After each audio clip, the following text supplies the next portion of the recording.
Bem, estamos começando mais um programa, O Avesso do Avesso, e hoje nós vamos conversar com uma pessoa que tem um grande destaque na cultura desse município, o professor Horácio de Campos. Ele é secretário de Cultura, professor da Faculdade de Filosofia de Campos, autor de teatro, escritor de peças teatrais, diretor de teatro, apreciador e estudioso do carnaval, enfim, é um grande conhecedor da cultura popular. E daqui a pouco nós vamos estar conversando com ele. Mas antes de nós nos dirigirmos ao professor Horácio, nós vamos aqui conversar com a nossa querida Cristina Lima. Tudo bem? Tudo bom, meu amigo? Tudo bem. Cristina, eu queria saber de você, e Cristina é participante do nosso programa, né, e comentarista, queria saber de você a vaia e o aplauso da semana. Bom, eu vou aplaudir, acho que com o aplauso de muitos fãs que ele tem, eu vou aplaudir a paixão nacional que é Roberto Carlos, né? Que com toda aquela simplicidade que ele é e com todo o carisma característico dele, fez a Beija-Flor, levou a Beija-Flor a um campeonato no nosso carnaval. Eu acho que teve a presença dele, né, o cantar dele foram assim fundamentais para a vitória dessa campeoníssima escola de samba. E a minha vaia, você não perguntou, mas eu já vou dizendo, a vaia vai para o nosso excêntrico, se a gente pode chamar assim, eu chamo nosso, mas graças a Deus não é nosso, é da Venezuela, né? O ditador Hugo Chávez, cujos diplomatas, né, venezuelanos são os únicos a defenderem a ditadura de Gaddafi na ONU. Então, lamentável essa atitude de Hugo Chávez, mais uma vez, e eu vai com veemência e com força o ditador venezuelano. Vamos falar agora também com o nosso comentarista, nosso companheiro de trabalho aqui, o Robson Cândido. Tudo bem com você, Robson? Tudo bom, Sérgio, Horácio, Cristina. Cumprimentar também, né, o pessoal aqui nosso de apoio técnico, Armando, Maurício, Jefferson. Deixar um abraço para o Janino. E o meu aplauso da semana vai para o nosso ex-vice-presidente da República, José Alencar, né, que mais uma vez saiu de mais uma batalha, né? E é impressionante a maneira como ele luta pela vida, é um exemplo, né, uma demonstração de força de vontade, de amor à vida, de compromisso com a vida, né? O meu aplauso vai para o ex-presidente José Alencar. E a minha vaia vai para o atraso na conclusão das obras das casas populares lá de Ururaí, que com essa última cheia que houve na nossa região, mais uma vez os moradores daquele distrito foram prejudicados, tiveram suas casas invadidas pelas águas do rio Ururaí. É lamentável esse atraso nesse cronograma diante de tudo que nós estamos assistindo, não é? Em relação ao repasse de verbas para essas empreiteiras. Então, a minha vaia vai para isso daí, o poder público. Bem, agora nós vamos bater um papo aqui com o nosso professor, nosso mestre, Horácio de Campos, que tem toda uma história em favor da cultura do nosso município. É um prazer tê-lo aqui conosco, Horácio. É uma satisfação enorme, eu tenho uma grande admiração pelo seu trabalho, pode estar certo disso aí.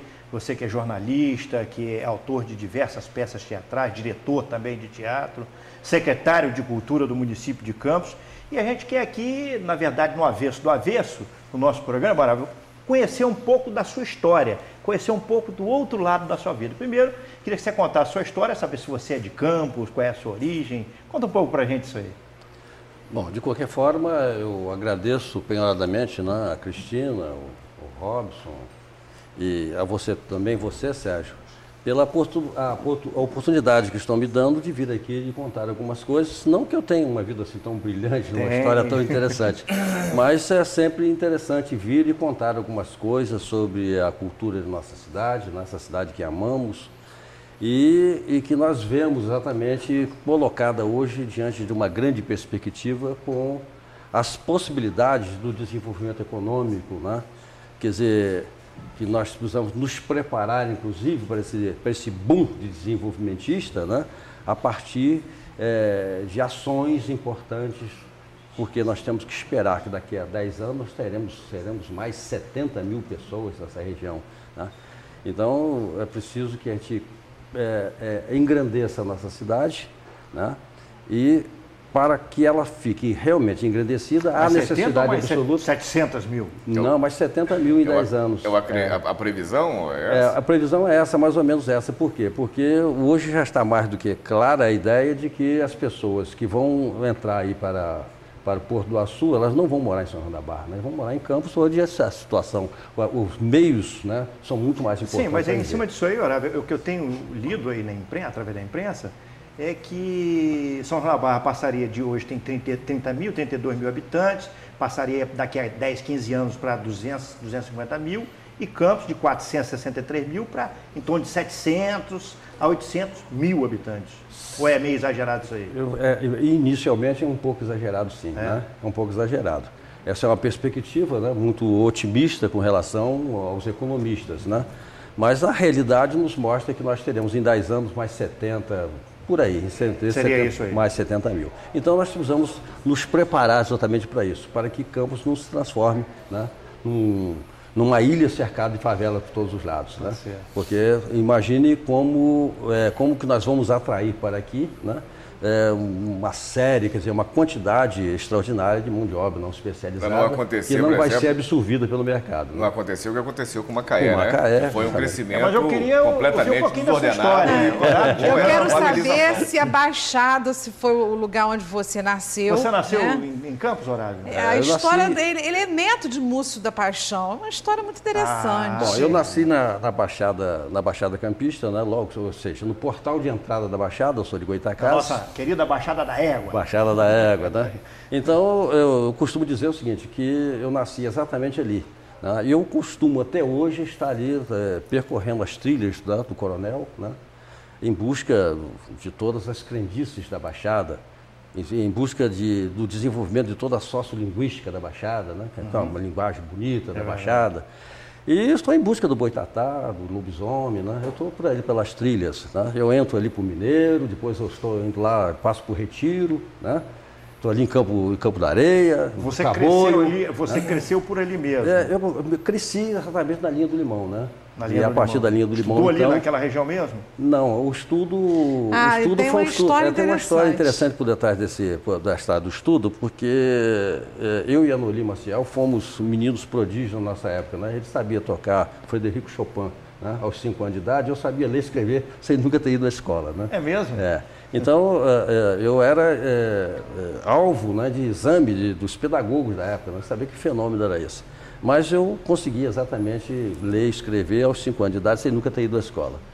E, quer dizer, foi fácil, né, esse tipo de trabalho, e depois eu fiz um exame de admissão, fui para a escola técnica. E aos 13 anos eu já tinha feito meu fundamental lá, né? Eu já tinha feito o meu fundamental. Quer dizer, uma história não é muito diferente, não é, das outras crianças pobres, né, dessa região. Mas eu sou hoje o neto mais velho, né, de Manuel Múcio da Paixão Soares. Múcio da Paixão, sem dúvida nenhuma, uma das expressões maiores do teatro brasileiro, né? Foi professor de liceu, né? Foi professor de história, né? E era, sobretudo, autodidata, né? Numa época em que ele competia, né, em conhecimento com Viveiro de Vasconcelos, autor do livro, né, do chamado Verbos e Rudimentos, né? Viveiro de Vasconcelos e com tantos outros, né, vultos proeminentes da história literária. O fato, vamos dizer que você fosse esse menino prodígio de ler com 5 anos, então, isso aí te beneficiou junto aos seus colegas da época? Do seu ponto de vista, isso aí Sim, porque te favoreceu? Não, hoje, do ponto de vista, quer dizer, olhando, né, o passado, do ponto onde me encontro hoje, né, eu posso examinar exatamente o seguinte. Quer dizer, na época foi muito interessante porque era considerado uma raridade, né? Quer dizer, enquanto as outras pessoas graçava, por exemplo... Você não era o Robin, mas era o menino prodígio, né? É o menino prodígio, né? O menino prodígio, o menino sabia ler e escrever, né? Isso, imagina, com a letra, com a caligrafia interessante.